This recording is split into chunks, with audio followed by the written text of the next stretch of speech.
Hello everyone and welcome to the Green Man channel. Hope you're doing good and well, and happy new year to you all as well, as I embark on my first video of 2025 talking about albums I missed from last year.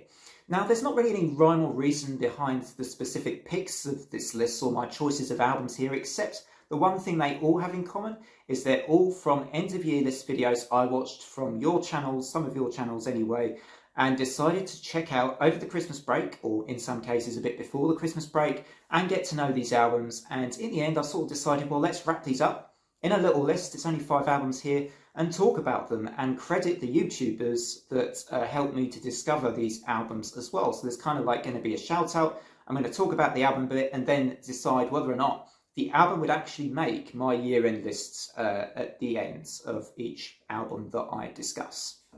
So with all that being said and done, let's start this video. Let's start this list of 5 with my first pick here, which I discovered through two YouTube channels. One of them, Hammerheart Metal Reviews. So credit to him, this was his number 3 choice, and also Belgian Jasper. It was actually Belgian Jasper's album of the year. This is Seven Spires and Fortress Called Home. This is a phenomenal record. Straight off the bat, I'm going to say that straight away. It's very ambitious. It's not any one genre, it's kind of genre defying. Yes, it's metal, but it's sort of bits of symphonic metal here in orchestrations, bits of melodic death metal and other genres. But it's a really exciting and ambitious but well delivered record. You'd think an album like this might be a bit incongruous, but it's not. It flows well.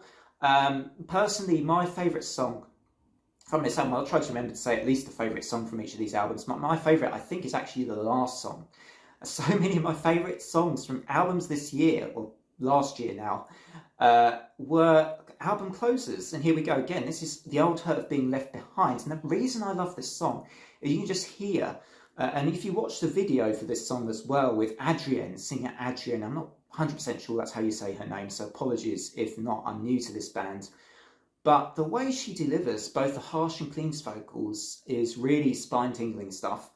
And when she sings harsh even, you can hear the sadness welling up inside of her, yet she's still got great control of her voice, I think. But you can really hear the sadness welling up inside of her as she's singing that song. And I think that's just really powerful to listen to. And maybe that's just me and my take on that song. But there's a lot of that in this album as well, and some really big vocal highs from her. And this band are just kind of, you know, a latecomer for me, but they're probably the only band from this list that potentially could dislodge Unleash the Archers from my number 1 spot. I mean, certainly, maybe in a parallel universe, Seven Spires and A Fortress Called Home is actually my album of the year. That's my first pick anyway, Seven Spires, A Fortress Called Home. Credit to Hammerheart Metal Reviews and Belgian Jasper for that pick.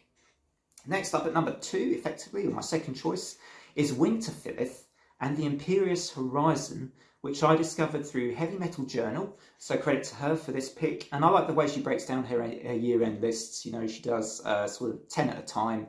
This was her top 10 and her album of the year as well, if I'm right, and it is quite a spectacular and stunning melodic black metal album with a lot of atmosphere, a lot of that tremolo riff style, which, whilst it can be a little bit repetitive at times, the way they layer in other elements, I think, and just build up their melodies is what makes this album really appealing. And there's just about enough change in the songs for me to make this album still really effective. And I can totally see why she picked it, because, you know, you start listening to this album, you're constantly kind of kept curious about what's coming next on it. So I think it was a great choice for an album of the year.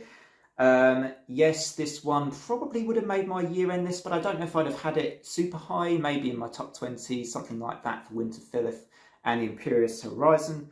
And once again, a credit to Heavy Metal Journal for this one. I'm going to say my favourite song, possibly Like Brimming Fire, but there's a lot of potential contenders for my favourite song on this album, so that's my next pick. Coming up next is an album I discovered through my buddy Chill Dudes on a Couch, Hector, and so credit to him for this one. This was his number 13, I think it was one of his segments of videos for his year-end list. And this is Cursor with their release Apparitions. This is a debut album. I think one of the things that really impressed me about this is, whilst I'm not a lyrical guy, I'm not that bothered with lyrics, I don't tend to really hone in on them much unless I notice there's something that I can really maybe relate to in the lyrics, or something personal about them. You think, oh, that's interesting. But something I noticed is they, well, both with actually the way they structure their songs and the lyricism is really good. And for a debut album, a lot of metal bands and rock bands, I don't think their debut albums always have particularly good lyrics. So this is something that I think feels like, whilst I don't know the band at all, I wonder if they have played together for a while before releasing this debut album or something. It just feels like actually quite a mature album for a first album, and it's pretty exciting to come from a band like this. It seems like a new band. They remind me quite a bit of Thrice.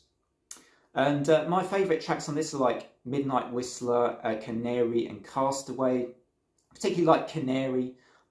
Just enjoy the vocal performance on that particular song personally. And there's a lot of good stuff on this record. So that's why Cursor and Apparitions is my third pick here, and credit to Children on a Couch Reviews for that one.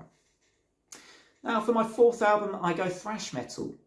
And I go to Flotsam and Jetsam and I Am the Weapon, which I discovered through JC Rock and Metal Reviews' end of year list. I think this was in his 40 down to 21 in the 30s.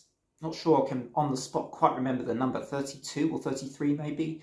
And this is a really good solid slice of thrash metal.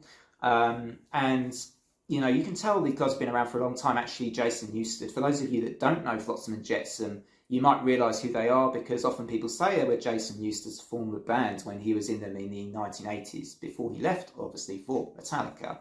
And I really like a lot of this album. It's just kind of familiar thrash elements, but classic thrash metal. It kind of serves up on the plate what you want for a familiar sounding classic thrash metal album. But there's lots of really great elements to this, lots of great guitar solos and riffs and good performance of the vocals as well. So I think overall it's a really solid, consistent thrash metal record from the starting song right to the end.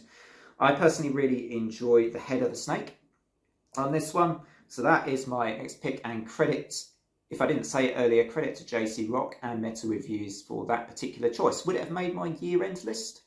Possibly as an honourable mention. I think it might be in my top 30 or top 40, I suspect.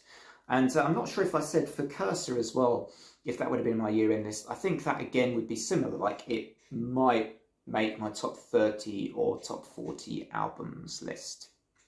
Now, last but by no means least, this is actually an album I discovered through Notes Reviews' channel.